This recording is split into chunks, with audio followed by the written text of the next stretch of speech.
اردو کی ابتدائی نشوونما میں ترکوں کا حصہ۔ عادل شاہی سلطنت کے بانی ترک تھے۔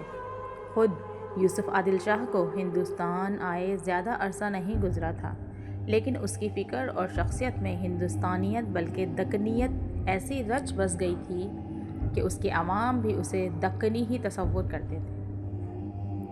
یہی وجہ ہے کہ اس نے اپنے محلوں کے نام بھی خالص ہندوستانی بلکہ دکنی رکھے۔ آنند محل اور چمپا محل اس کی خوبصورت مثال ہیں۔ یہی نہیں، اپنی بیٹی کا نام بھی اس نے بی بی ستی رکھا، جو احمد شاہ سے بیاہی گئی تھی۔ دربار میں اس کی خدمت کے لیے جو نوجوان منتخب کیے جاتے انہیں شاہی چیلے کہا جاتا تھا۔ یوسف عادل شاہ کے نسب کی تحقیق کا ایک دلچسپ واقعہ محمد قاسم فرشتہ نے تاریخ فرشتہ میں بیان کیا ہے۔ واقعے کے مطابق ایک مرثیہ خواتین کی ایک محفل میں یوسف عادل شاہ کی بیٹی بی بی ستی نے بیان کیا کہ اس کے اجداد روم یعنی ترکی کے بادشاہ ہیں۔ جب یہ بیان امیر قاسم برید تک پہنچا، جو خود ایک ترک تھا، اس نے اس کی تحقیق کرنے کی ٹھانی۔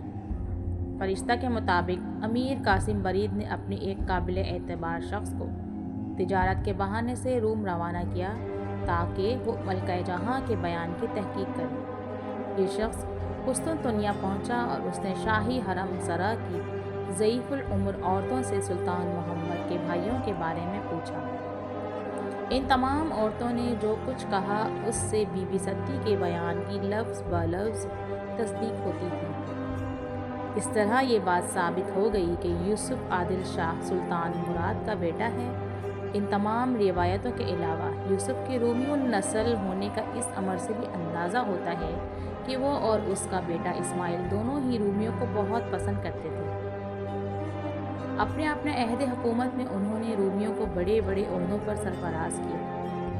ابراہیم عادل شاہ عادل شاہی کا تیسرا فرمانروا تھا، جس کے عہد میں دفاتر کی سرکاری زبان فارسی کی جگہ اردو کی گئی۔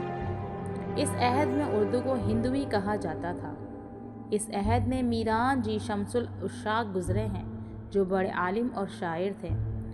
ان کے کئی رسالے اردو میں ملتے ہیں، جن میں خوش نامہ اور خوش نغز اہم ہیں۔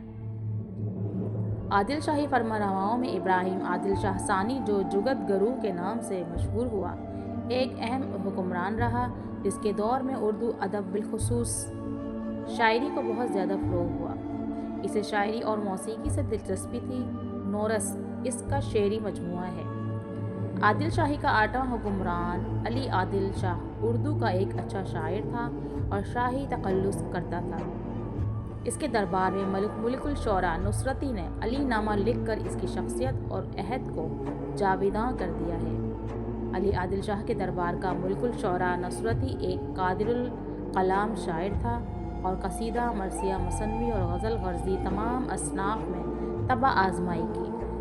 اس کی مثنوی گلشن عشق اردو ادب کا اہم سرمایہ ہے۔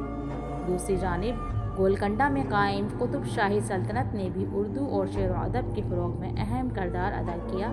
اس کا بانی سلطان قلی خان تھا۔